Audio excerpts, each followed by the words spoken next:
Donc moi, je vais vous parler de la construction médiatique de l'islamophobie en France, un sujet sur lequel j'ai beaucoup travaillé depuis plus de 10 ans. J'avais commencé à travailler sur ces questions en 2002, au moment où Nicolas Sarkozy, ministre de l'Intérieur et des Cultes, essayait d'organiser l'islam en France, comme on l'appelait, à travers le CFCM. Je m'étais intéressé, comme l'a dit Alain, principalement, prioritairement, Je me mets un petit chronomètre parce que je crains d'être trop long.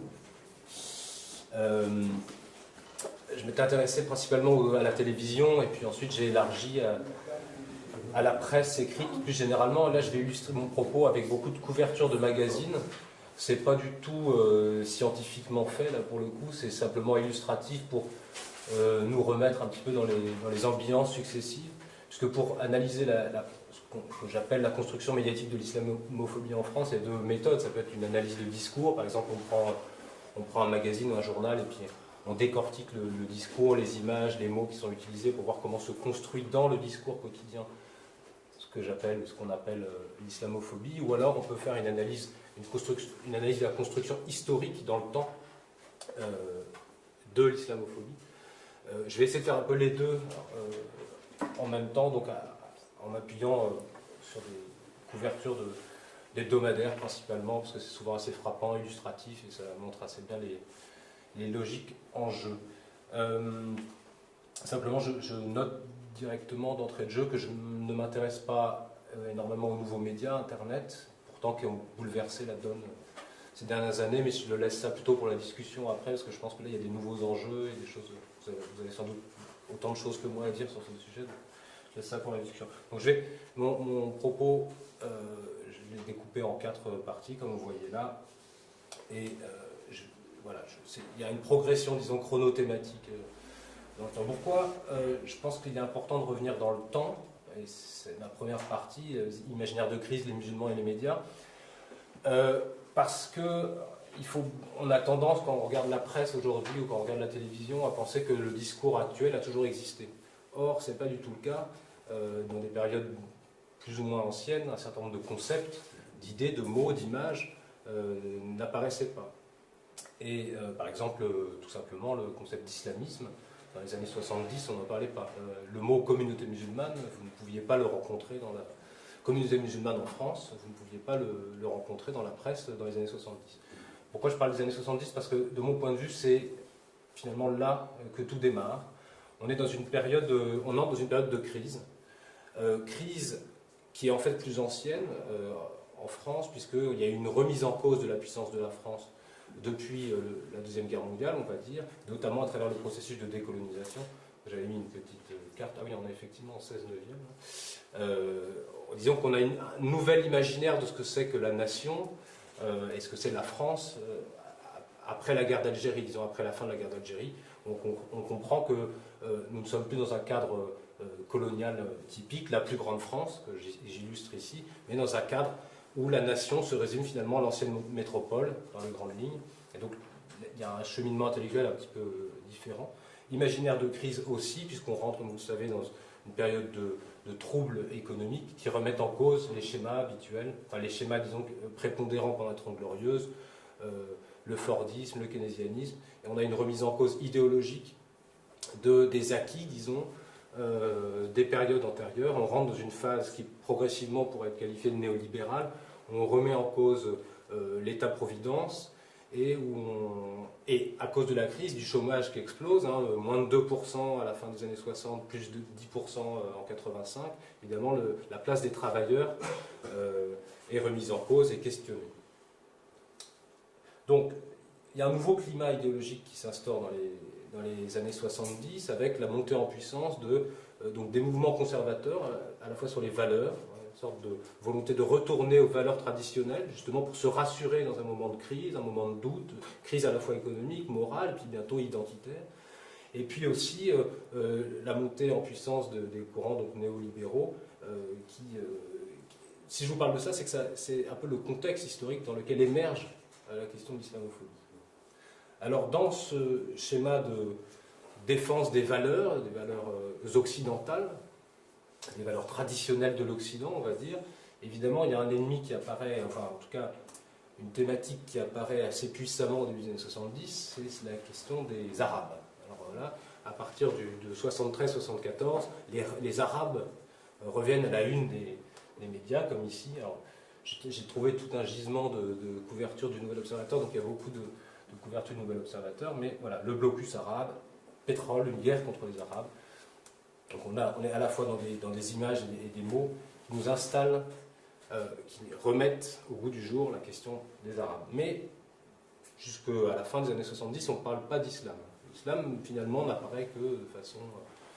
au détour d'autres reportages, d'autres émissions. Par exemple, des émissions sur Kadhafi, on va parler de son lien avec l'islam, mais ça ne va pas être le sujet central. L'islam devient un sujet central au moment, évidemment, de la révolution iranienne, où là, pour la première fois depuis je ne sais combien d'années, on revient vers des schémas très clivés, où l'islam et l'Occident apparaissent comme des entités existantes en soi et en confrontation.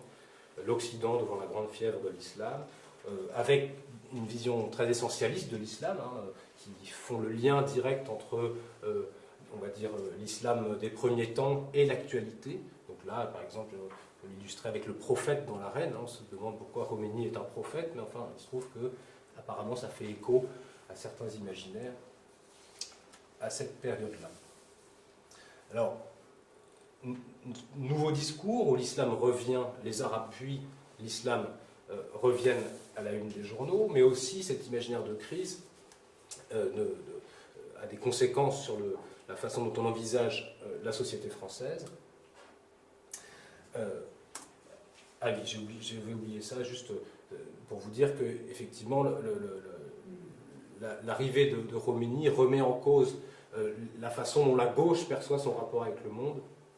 Et je l'illustre là avec cette couverture qui m'amuse, puisque, je ne sais pas si on peut lire en dessous, on voit que c'est un entretien avec Oriana Fallaci, qui jouera évidemment un rôle intéressant en islamophobie. En tout cas, il y a un nouveau rapport de force, disons, entre les milieux conservateurs et les milieux progressistes, et la révolution iranienne remet en cause un certain nombre de certitudes des milieux progressistes et des milieux qu'on appelait tiers-mondistes à une époque, puisque un certain nombre de journaux, notamment Libération, avaient soutenu la révolution iranienne dans un premier temps et se retrouvent un peu pris à contre-pied par l'évolution du régime iranien.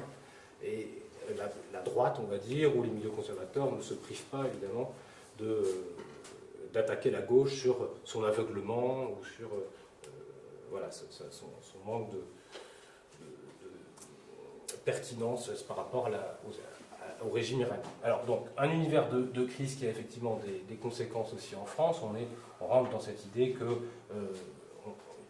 toute la société entre en crise et que le chômage augmente très fortement. J'aime bien notamment la dernière couverture ici. Chômage, ceux qui ont le plus à craindre. Évidemment, ceux qui ont le plus à craindre, assez rapidement, ce sont ceux qu'on appelle les travailleurs étrangers, qui sont mis sur la sellette, très clairement. On est à une époque où Jacques Chirac, en 1976, déclare sur TF1, dans un pays dans lequel il y a 900 000 chômeurs et où il y a 2 millions d'émigrés, dans un pays comme celui-là est un pays où le problème de l'emploi n'est pas insoluble.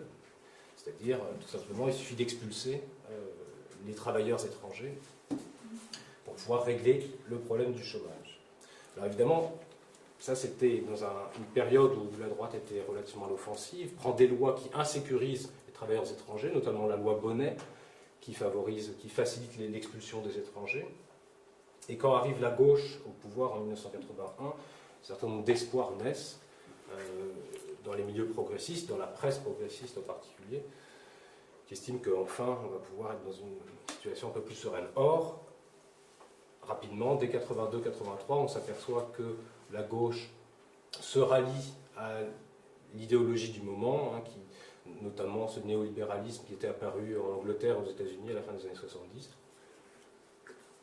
et se met finalement, elle aussi, sous prétexte de réalisme, à remettre en cause la place des travailleurs étrangers en France. Mais évidemment, c'est difficile pour la gauche de porter ce discours-là, puisque elle se conçoit comme antiraciste par essence. Et du coup, c'est là que l'islam va jouer un rôle, va avoir une fonction dans les discours des progressistes, à la fois les milieux politiques mais aussi les milieux médiatiques, où l'islam va permettre de mettre en cause ceux qu'on appelle jusque-là les travailleurs étrangers ou les travailleurs immigrés, sous une autre thématique. Et c'est quelque chose qu'on voit très clairement, que Ouda Hassal a mentionné au moment des grèves dans l'industrie automobile au début des années 80, où, comme vous vous en souvenez peut-être, beaucoup de travailleurs, et notamment de travailleurs étrangers, ont des revendications, notamment parce que l'industrie automobile est en crise, des revendications salariales, des revendications économiques, des revendications de travailleurs, mais le gouvernement socialiste de l'époque va, par une manipulation sémantique, transformer ces travailleurs étrangers en musulmans. C'est l'époque où Pierre Mauroy explique que les problèmes qui se posent dans l'industrie automobile à cette période-là ne sont pas des problèmes économiques, mais ce sont des problèmes d'un entrisme, de l'intégrisme dans les usines. Le ministre de l'Intérieur parle d'intégristes, de chiites. Il considère que les travailleurs étrangers sont des chiites, donc on voit bien là l'imaginaire de l'Iran plaqué sur des ouvriers, sur une réalité sociale qui n'a rien à voir avec l'Iran, mais on voit comment fonctionnent finalement ces discours sur l'islam, où on peut faire une translation manifestement entre Téhéran et Bobigny sans plus de problèmes que cela.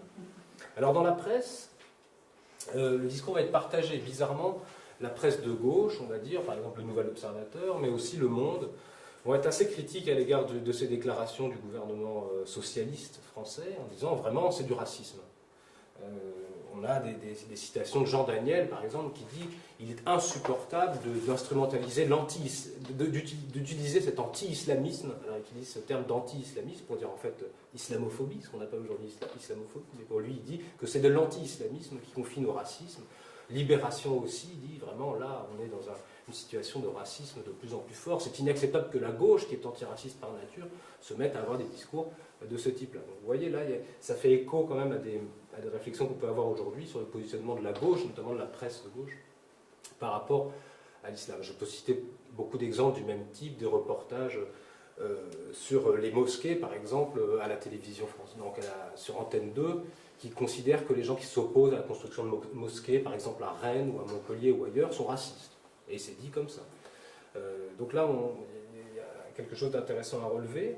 Et ce qui est intéressant à relever aussi, c'est que finalement, cette résistance, relativement modérée quand même, des organes de presse de gauche, ou qui se perçoivent comme de gauche, va s'effacer. Et qu'en réalité, la culturalisation des travailleurs étrangers va progresser au fur et à mesure. J'ai mis une page du Monde qui a été imprimée, qui a été publiée un an après cette affaire des grèves ouvrières, où on voit, au milieu, je ne sais pas si c'est très lisible, mais un titre où il y a écrit « La révolte des OS musulmans ». Alors que Le Monde avait fait un article assez clair en disant « Il ne faut pas islamiser les ouvriers ».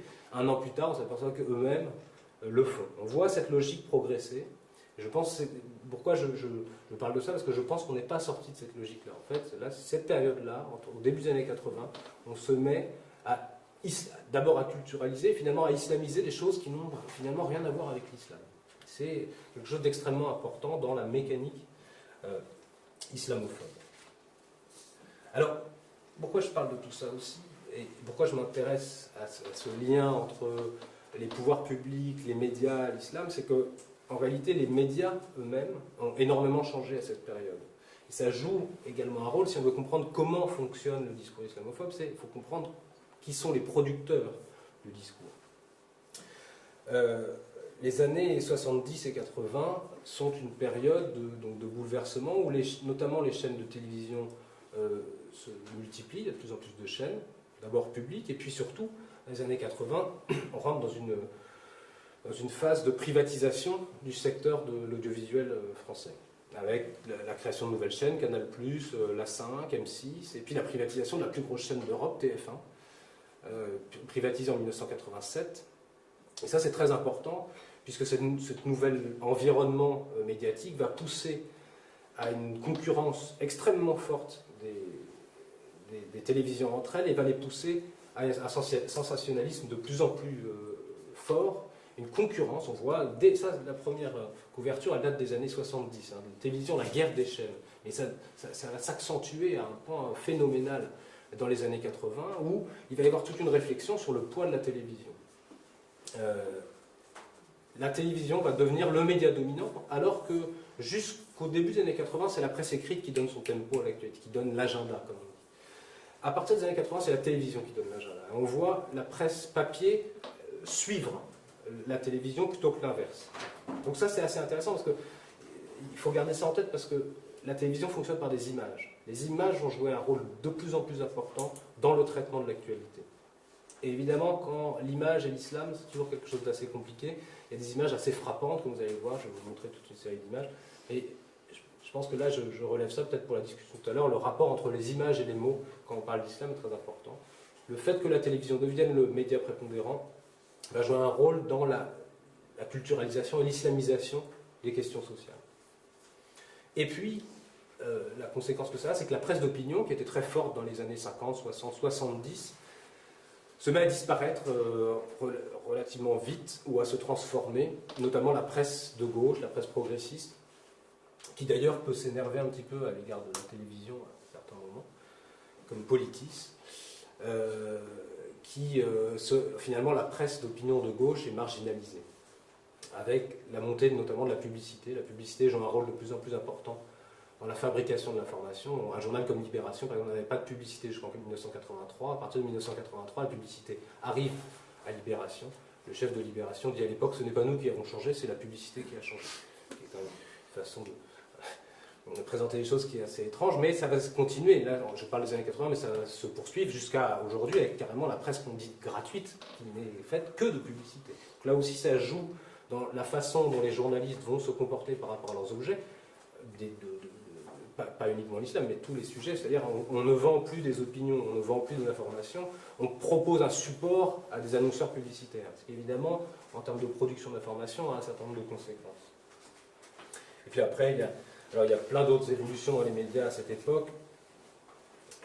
Alors, juste faire une petite parenthèse, peut-être parce que j'ai une illustration là-dessus, c'est que c'est pas parce que la presse, il y a quand même une presse d'opinion qui reste, et il y a quand même une presse sans publicité qui demeure, comme le Canard enchaîné ou Charlie Hebdo, mais ce qui ne va pas empêcher de faire des coups médiatiques sur certains sujets qui permettent de rapporter quand même un petit peu d'argent, puisque par exemple la couverture de Charlie Hebdo, la première, sur les caricatures en 2006, a rapporté beaucoup d'argent à Charlie Hebdo. Charlie Hebdo tire normalement à 60 à 70 000 exemplaires par semaine, et ce numéro a été vendu à 480 000 exemplaires, ce qui a permis entre autres de dégager des marges bénéficiaires de près d'1 million d'euros sur 2006, et qui a bénéficié directement aux principaux actionnaires, par exemple Philippe Val et Cabu, qui ont chacun empoché cette année-là 330 000 euros chacun. Ce qui est quand même assez intéressant, et on constate qu'effectivement ce genre de couverture, ce genre de coût médiatique peut rapporter gros, y compris à titre personnel, ce qui là encore rentre en ligne de compte dans la façon dont les gens produisent l'information.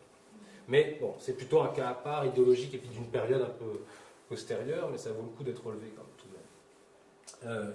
Donc voilà, d'autres évolutions, notamment l'écartement des grilles de salaire à l'intérieur des rédactions, avec des journalistes vedettes qui gagnent énormément d'argent, pendant que la base de la profession se précarise énormément et se retrouve dans des situations un peu compliquées, où, notamment avec la multiplication des pigistes, qui sont un peu des travailleurs à la tâche, et leurs grands patrons leur disent va faire ci, va faire ça, mais dans les rapports de pouvoir à l'intérieur des rédactions, ça change. Et là, il y a des exemples très concrets. Moi, je connais beaucoup de journalistes qui me disent on m'a envoyé en banlieue faire un reportage sur telle chose. Tu comprends bien que si je ne dis pas exactement ce qui est attendu par mon chef, ou je suis envoyé en Mauritanie pour parler de la politique mauritanienne, je reviens avec un journaliste avec un reportage très mesuré sur les différentes forces en présence, et puis finalement mon chef me dit non, il faut parler des islamistes, il faut parler des islamistes. Donc, évidemment, les rapports de pouvoir à l'intérieur des rédactions changent aussi la façon de travailler,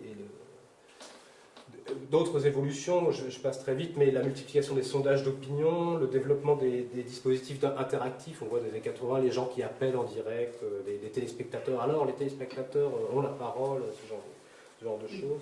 La démultiplication des chaînes, alors après ça va se démultiplier avec le satellite et le reste, qui font que, comme beaucoup de médias disent finalement plus ou moins la même chose, on a l'impression que c'est vrai.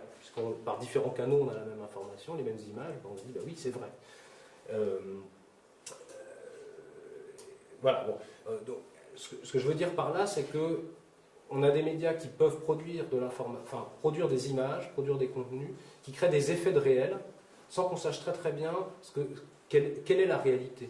Donc on a des effets de réel, on a l'impression que c'est réel, on a l'impression que ce qu'on voit est vrai, mais en réalité, justement, cette réalité matérielle, sociologique des choses dont on parle peut être assez lointaine. Ce qui peut créer des effets d'ailleurs performatifs assez surprenants. Je ne sais pas si vous vous souvenez de l'affaire du RERB, avec cette dame qui s'était inventé une agression. Elle avait dit qu'elle avait été agressée par des Noirs et des Arabes dans le RER.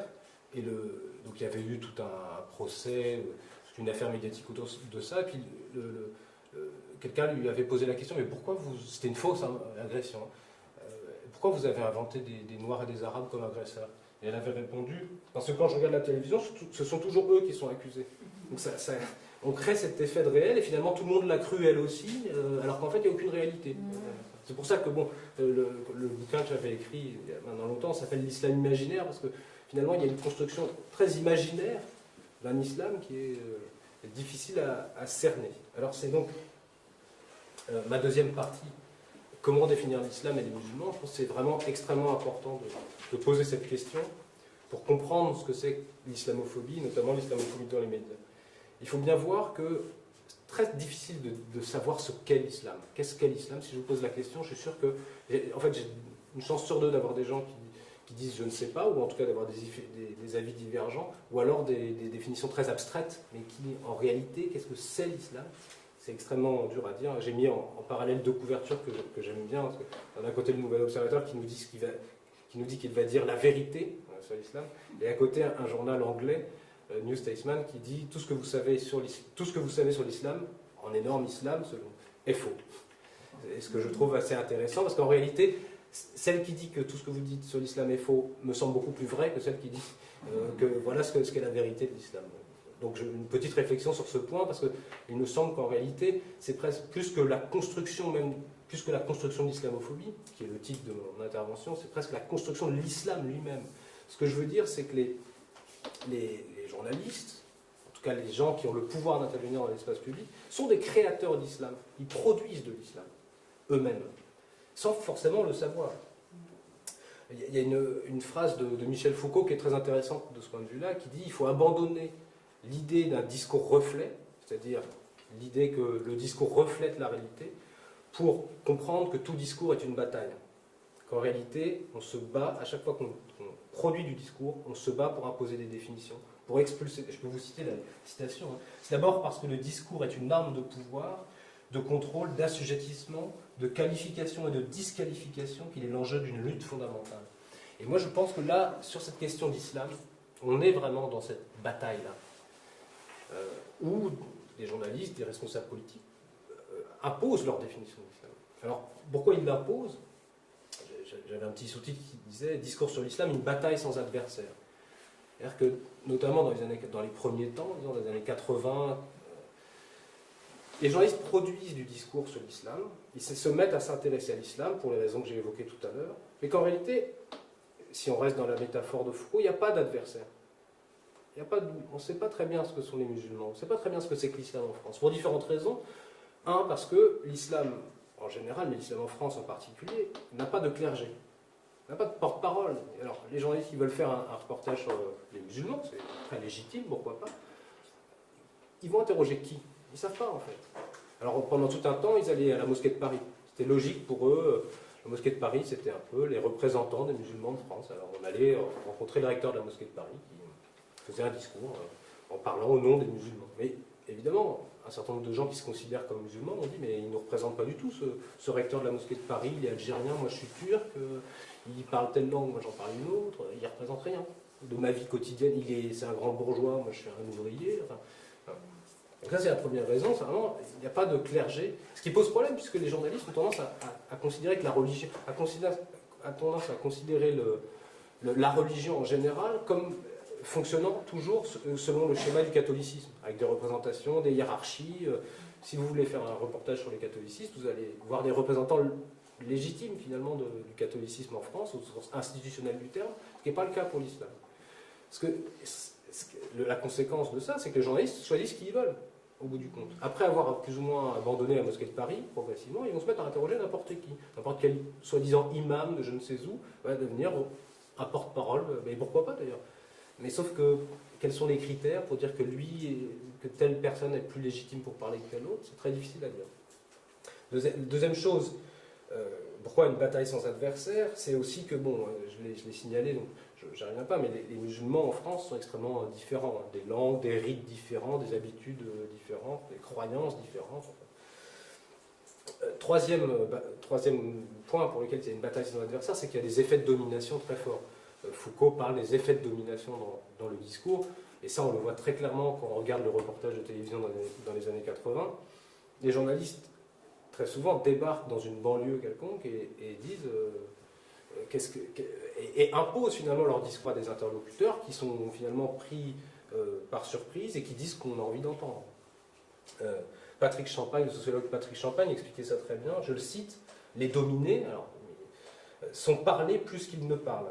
Et lorsqu'ils parlent aux dominants, ils tendent à avoir un discours d'emprunt, celui que les dominants tiennent à leurs propos. Donc au bout du compte, on est là dans une logique circulaire aussi, où finalement on n'entend que ce qu'on a envie d'entendre. Et on produit que ce qu'on a envie de produire.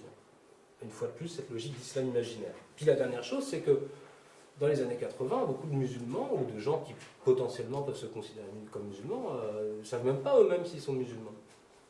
Notamment les gens qu'on commence à appeler les gens de la deuxième génération. Est-ce que je suis musulman? Est-ce que je ne suis pas musulman? Le Monde s'était intéressé à cette question en 83 et interroge deux jeunes femmes.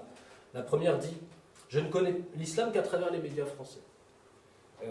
Mes parents n'ont pas su m'expliquer en quoi consiste la culture musulmane. Et la seconde dit: la vérité, c'est que nous n'appartenons ni à l'islam ni à l'Occident. Suis-je musulmane? Suis-je occidentale? Non. Je ne connais pas la culture de mes ancêtres. J'aimerais bien savoir ce qu'est le soufisme, mais qui me l'expliquera?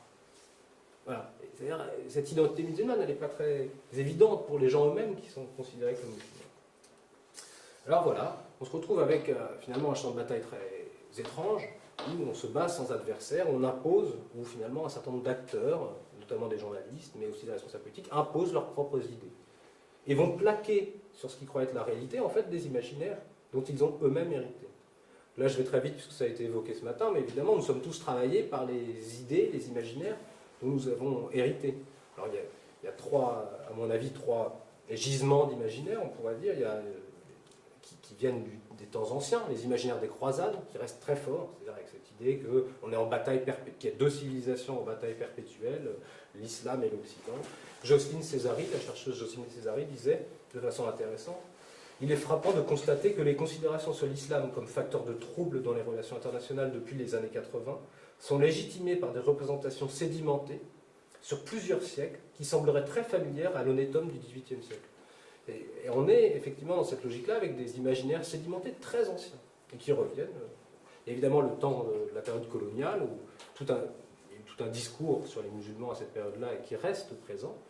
Et puis, évidemment, la guerre d'Algérie dont on parlait ce matin, qui a laissé des traces très profondes dans l'imaginaire national. Alors, je n'insiste pas là-dessus, mais je pense que c'est important de rappeler ces imaginaires sédimentés parce qu'ils restent toujours là. Et c'est ça qui fait que quand on dit islam, il suffit de dire islam, presque le mot à lui seul fait peur. Parce que finalement, il renvoie à des imaginaires de peur. Il n'y a pas grand-chose d'autre à dire que islam pour faire peur aux gens. Islam. Voilà. Et puis, c'est à partir de ces imaginaires-là que des nouveaux stéréotypes, des nouvelles catégorisations vont émerger. En tout cas, ce qu'il faut dire, c'est que tous ces imaginaires renvoient à des imaginaires de guerre, des imaginaires de peur, des imaginaires de confrontation. C'est quand même la racine de l'islamophobie. Elle est plus ancienne que ces périodes-là. Alors, une des conséquences de cette bataille sans adversaire, pour rester sur cette expression, c'est qu'on va plaquer l'identité musulmane sur des gens dont l'identité musulmane est pourtant questionnée. C'est l'assignation identitaire. On va assigner des gens à cette identité musulmane. Évidemment, comme vous savez, l'identité musulmane, il y a plusieurs façons d'être musulman. On peut le choisir, les convertis choisissent d'être musulmans. Et puis, on peut hériter d'une culture musulmane, et du coup, est-ce qu'on le choisit, est-ce qu'on l'hérite? Et puis les deux. On peut aussi hériter d'une culture musulmane, et par ailleurs, choisir d'être musulman. Ce qui a l'air de poser énormément de problèmes aux observateurs extérieurs. Et donc, on voit dans toutes ces périodes-là que, d'ailleurs, c'est frappant, les reportages, début de la période, dans les années 80, quand on commence à parler d'islam de France, c'est-à-dire vers 84-85, cette expression commence à émerger, islam en France, islam de France, les gens qui sont interrogés, c'est les convertis. Alors que les seuls musulmans vraiment français, les seuls français vraiment musulmans, c'est les convertis.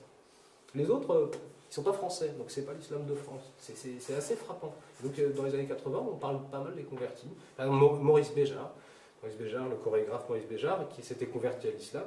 En 79, il est interrogé à la télévision en direct, et puis comme il y a l'Iran au même moment, le journaliste lui dit « Il paraît que vous êtes converti à l'islam, est-ce que vous pouvez nous en dire un mot ?» Et lui répond « Non, non, je ne tiens pas à le faire, c'est personnel. » Et ça s'arrête là. Voilà, les convertis, eux, ils ont un choix. Par contre, il y a des gens, on ne leur laisse pas le choix, ils sont musulmans. Voilà, vous êtes musulmans. Donc, petite couverture, voilà. Alors, c'est frappant, par exemple, avec le nombre. On parle toujours du nombre des musulmans en France. Alors, 3 millions, 4 millions, 5 millions. Bon. Donc, typiquement, la couverture du Point, 4 millions de musulmans en France. Mais on ne sait pas d'où sort ce chiffre. Et rien que ce chiffre-là a l'air de poser problème. Donc, c'est pour ça que j'ai mis en face une couverture de Mariam, qui est ancienne. Hein.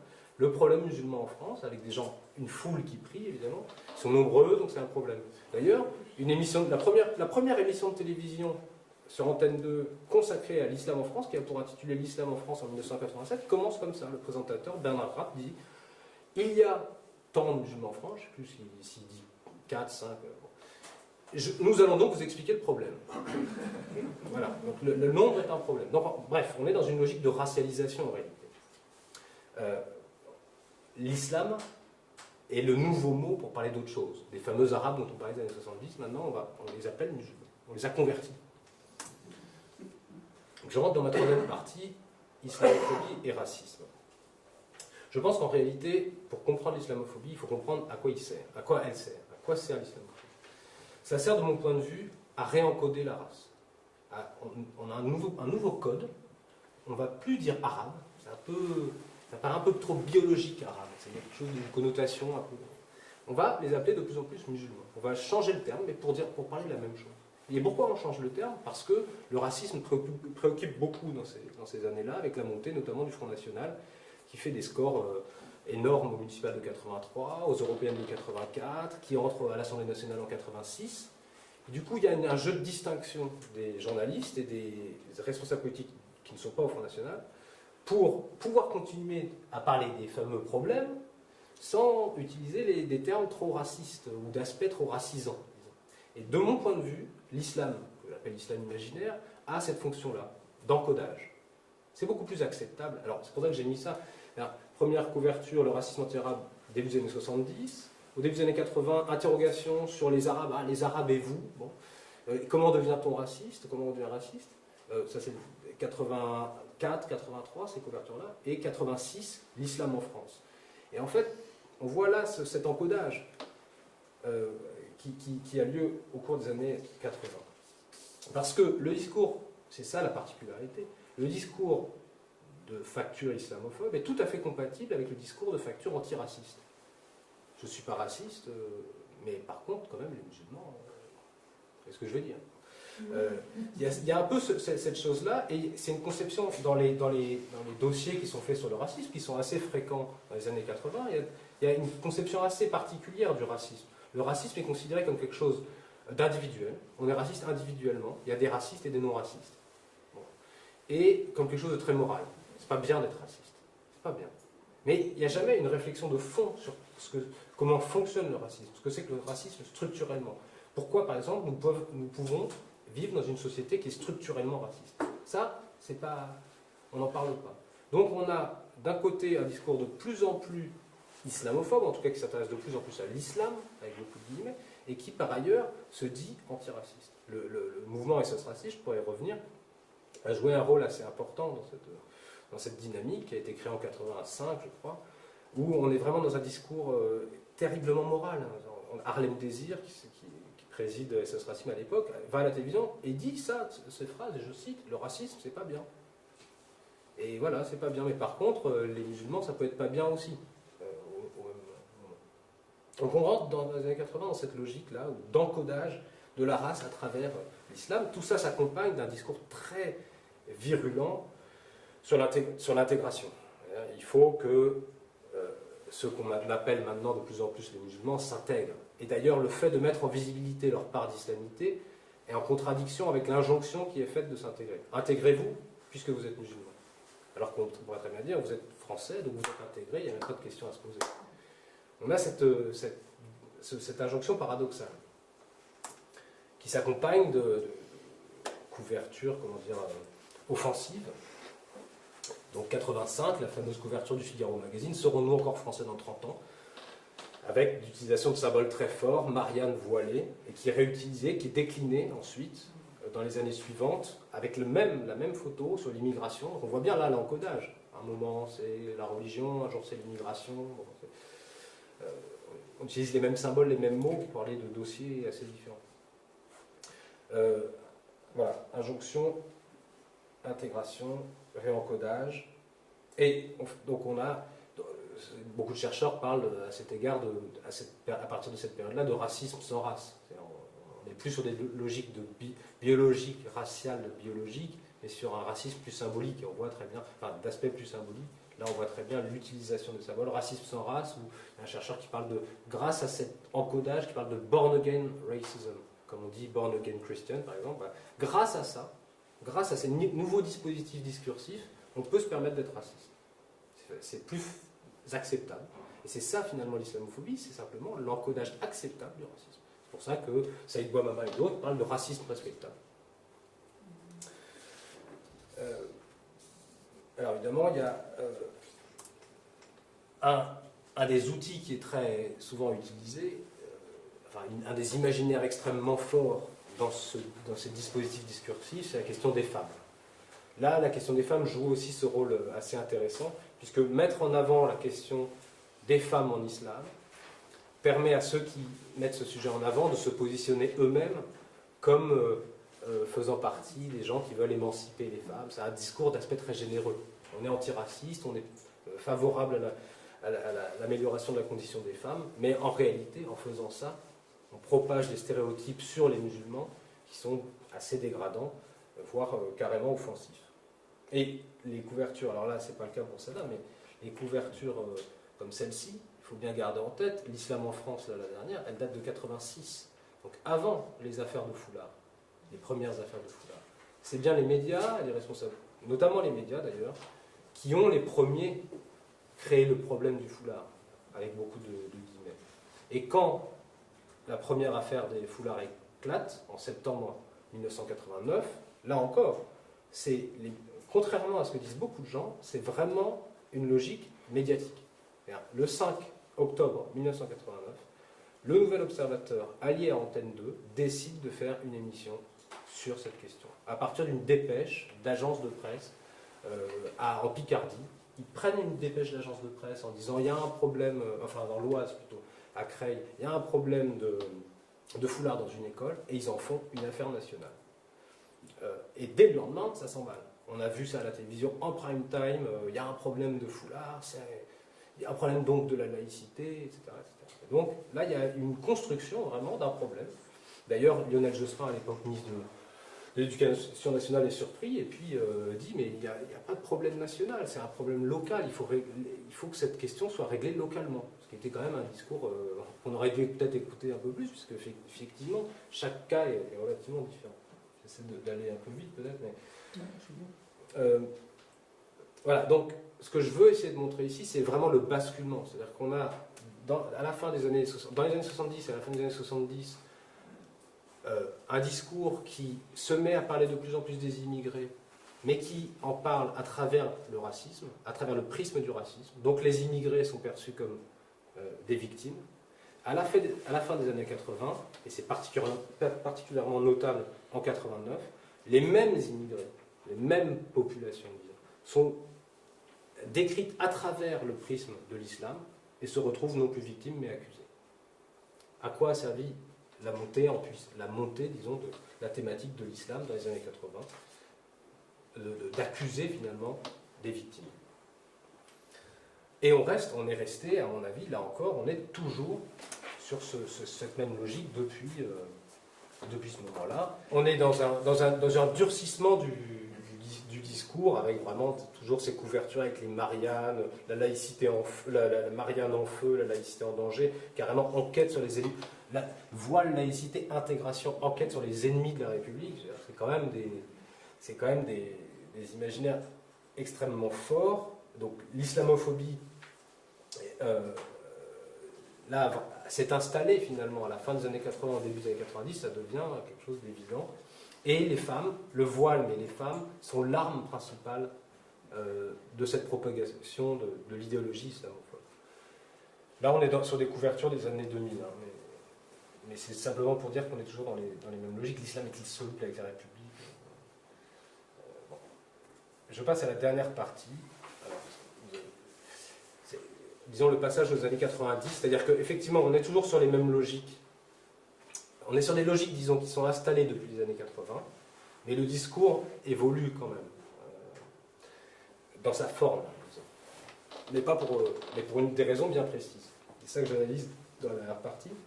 Alors qu'avec le passage des années 80 à 90, on a un changement au niveau international qui est évidemment central, la chute du bloc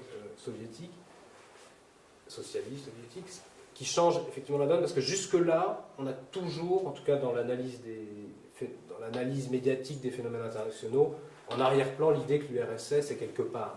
C'est pour ça que j'ai mis cette couverture-là. Même quand on parle d'islam, même pendant la révolution iranienne, on a toujours l'idée que l'ennemi principal, c'est le communisme. Donc en arrière-fond, on a toujours le communisme. À partir de 90, c'est plus le cas.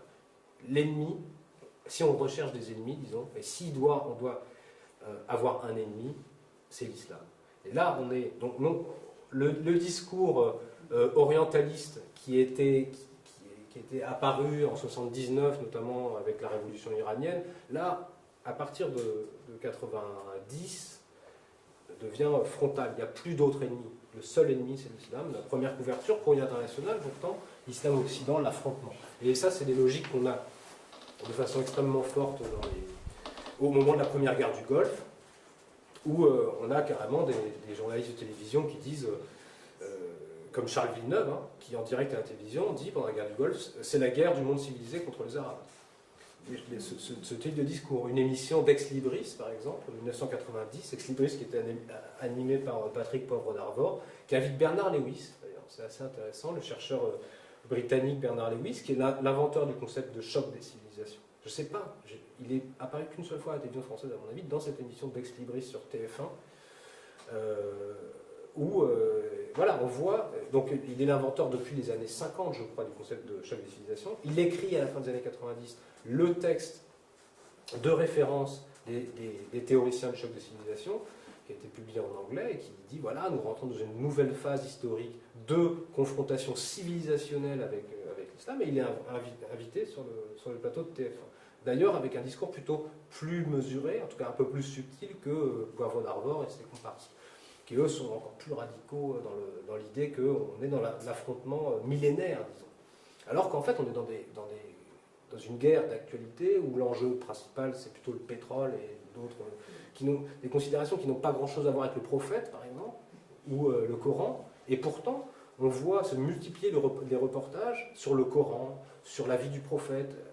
Je ne peux pas vous montrer ça parce que les images ne sont pas publiques, ça appartient à TF1, mais cette émission, si vous avez la chance de la retrouver, je peux vous donner des références, c'est impressionnant. C'est-à-dire, on a la vie du prophète qui est décrit comme Hitler, hein, avec des foules en furie qui lèvent le bras, enfin, c'est vraiment... Et puis le lien est fait directement avec Khomeini, ensuite Saddam Hussein. Un lien direct entre le passé du 7e siècle voilà, et l'actualité. Là, on est vraiment dans l'essentialisme pur, c'est-à-dire les musulmans sont tous les mêmes partout, et de tout temps, de toute éternité, ils fonctionnent de la même façon. Donc il n'y a pas à comprendre, c'est la guerre du monde civilisé contre les Arabes, point. Et vraiment, c'est impressionnant quand je vous montrais tout à l'heure la couverture de Politis, une télé de merde, quand on regarde cette émission, on ne peut qu'être d'accord. C'est vraiment assez impressionnant. Donc, des logiques très fortes, des polarisations civilisationnelles très fortes, comme ça, et qui ont leur déclinaison dans la sphère nationale, avec l'apparition d'un nouveau concept, qu'on n'avait jamais entendu avant 88-89, qui est communauté musulmane. Ça, c'est intéressant aussi, puisqu'en fait, on a la même déclinaison de islam au sens général, civilisationnel, à communauté musulmane en France, qui est finalement, elle aussi, décrite comme totalement homogène. Finalement, c'est tous les mêmes. C'est un discours d'aspect raciste aussi, c'est toujours la même chose. Ah, c'est tous les mêmes. Donc, ce communauté musulmane, là, par exemple, il est assez intéressant et il montre aussi assez fortement les liens. Il montre deux choses. Il montre les liens entre les médias et les pouvoirs publics, puisque c'est la première fois en 90 que les pouvoirs publics, le ministère de l'Intérieur et des Cultes, essaient de créer, de susciter une représentativité institutionnelle des musulmans de France, c'est-à-dire de rassembler les associations musulmanes en France dans un même organisme qui s'appelle à l'époque le CORIF, Conseil des organisations représentatives de l'islam de France, je crois, corrigez-moi. Voilà, et donc là on a le même agenda politique et médiatique, on essaie d'unifier, d'uniformiser, de pouvoir finalement mieux appréhender et presque contrôler les musulmans. Et deuxième remarque, c'est quelque chose de très instrumental. C'est-à-dire que si on essaie de contrôler les musulmans en France, c'est qu'on est dans une actualité internationale un peu complexe, la guerre du Golfe, où on craint des explosions de violence, avec toujours cette idée que les Arabes étant tous les mêmes, ils sont solidaires de Saddam Hussein.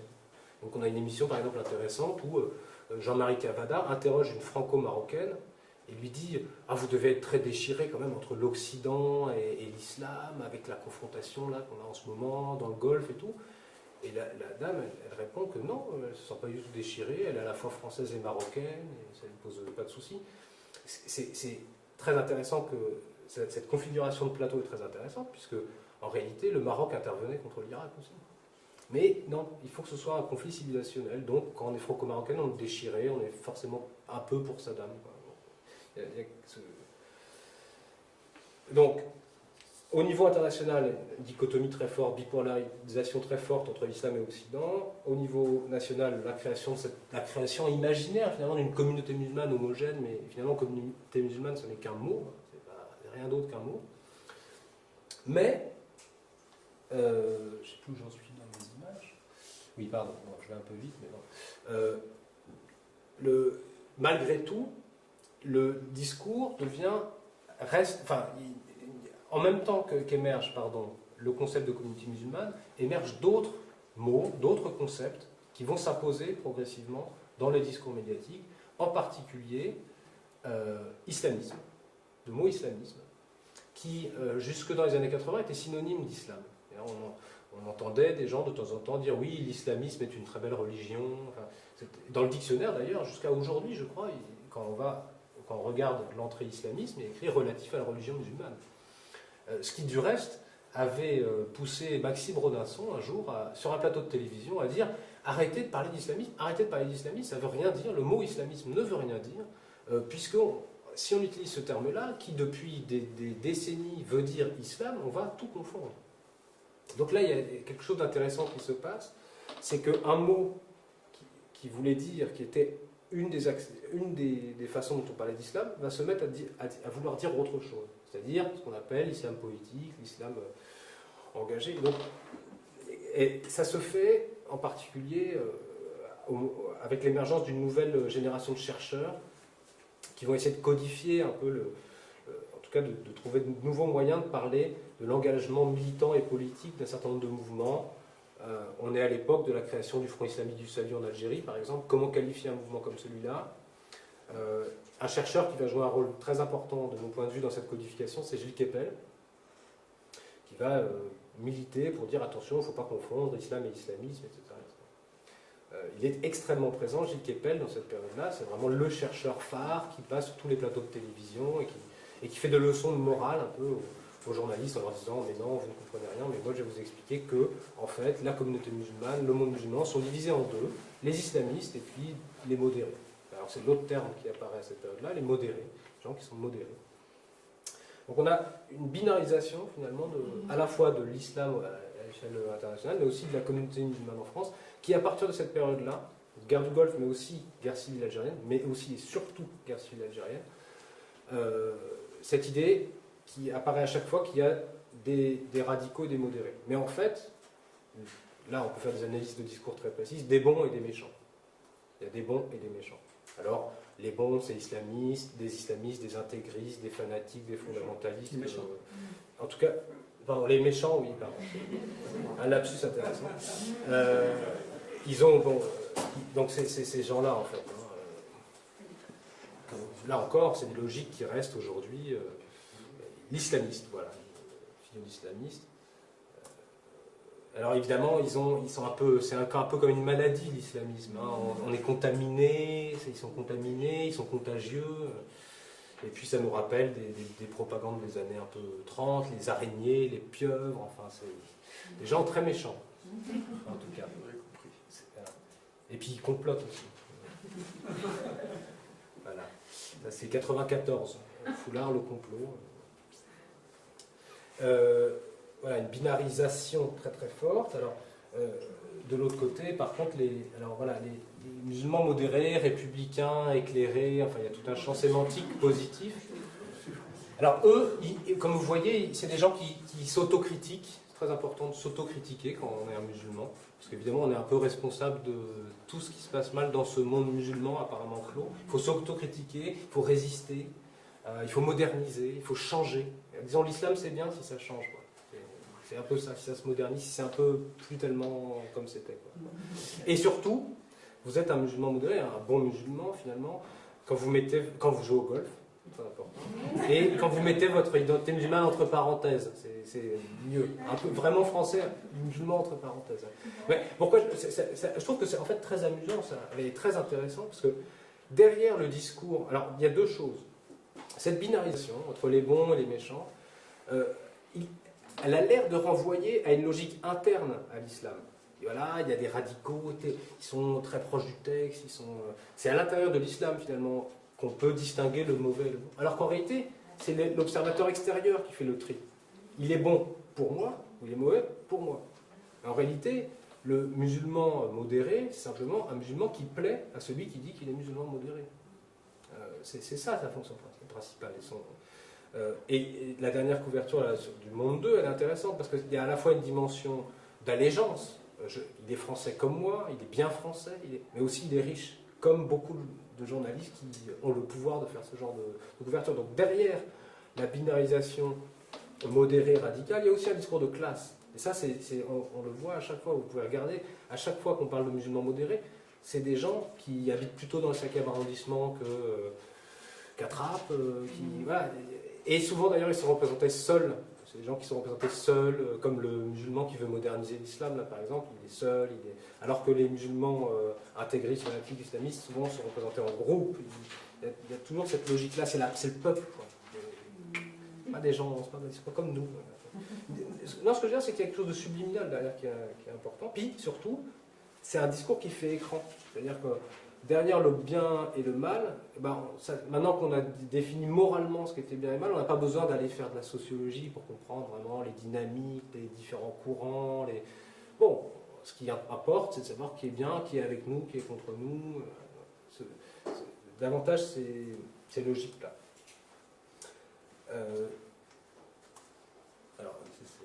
Donc, on est dans un discours comme ça, binaire, extrêmement fort, mais avec tout un discours d'accompagnement sur les amalgames. Parce que, à quoi ça sert aussi tout ça? On voit, dans les années 90, apparaître cette idée qu'il y a des amalgames. Les journalistes font beaucoup au moment notamment où il y a les attentats du GIA en France, les journalistes ont un traitement très radical de la question. Alors vraiment, les islamistes, les GIA, c'est des ennemis, il faut les éradiquer, mais attention, ne faisons pas d'amalgame. Il ne faut pas faire d'amalgame.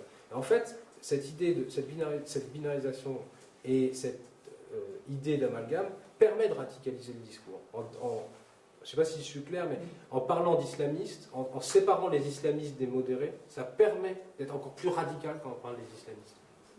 Donc quand on dit ne faisons pas d'amalgame, du coup, une fois qu'on a dit ça, on peut avoir un discours extrêmement radical, sans qu'en réalité la définition même de ce que c'est que l'islamisme soit donnée. Ce qui crée en fait des amalgames. C'est un discours très pervers.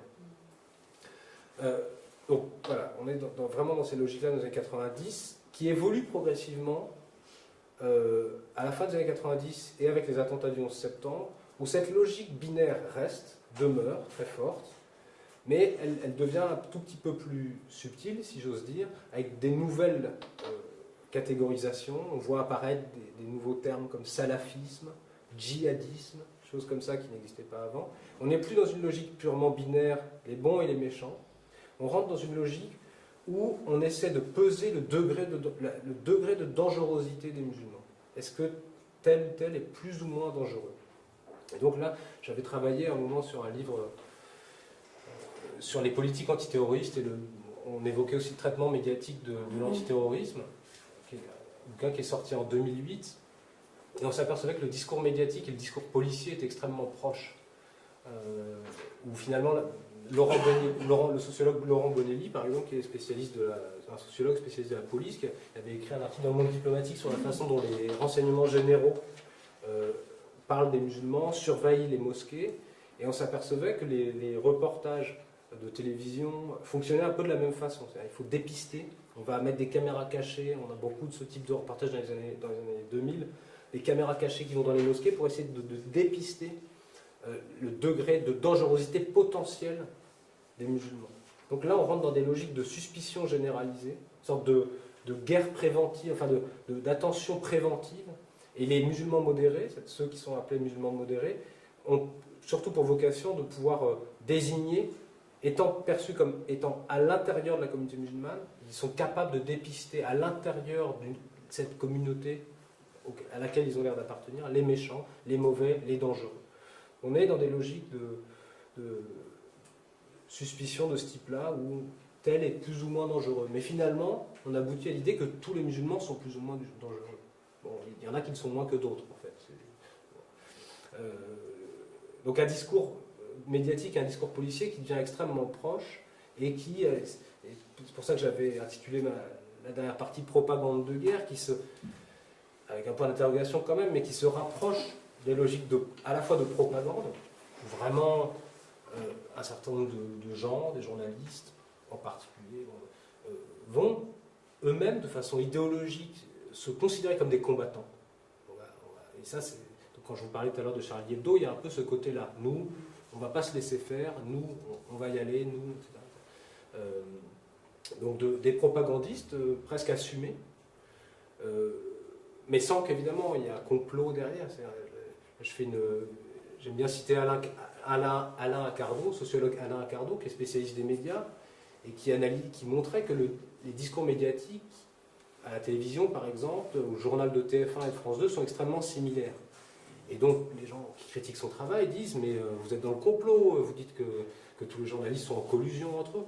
Et lui répond « non, c'est pas parce que deux horloges donnent la même heure qu'il y a un complot. Simplement qu'elles ont été réglées selon le même mécanisme et qu'elles ont été mises à la même heure au même moment ». Et bien, effectivement, le journal de TF1 et de France 2, c'est un peu la même chose. Ils disent la même chose, quasiment dans le même ordre. C'est simplement parce qu'ils fonctionnent sur les mêmes mécanismes. Donc on est dans une forme de propagande, mais sans qu'il y ait un ordonnateur. Et puis de guerre, parce qu'on est dans cette espèce de logique d'offensive, avec des ennemis, la dernière du genre, c'est celle-ci, cette semaine, hein, l'invasion. Il y a une invasion. Donc il faut la repousser. Voilà, logique de guerre. Guerre préventive, permanente, de basse intensité. On est dans ce type de logique depuis 2001, avec une traque permanente des ennemis potentiels, alors dans tous les domaines. Les nounous voilés, les filles... les filles voilées. La logique, c'est si on accepte le voile dans les écoles, ça veut dire qu'ensuite, il faudra accepter autre chose, et finalement, ils vont nous grignoter, et avec une fusion des angoisses sécuritaires et des angoisses identitaires. Comme si finalement... une menace identitaire était une menace sécuritaire et inversement. Laurent Bonelli, avec qui je travaillais, et Didier Bigot, avec qui je travaillais, disaient qu'il était appliqué à la question de l'identité les logiques policières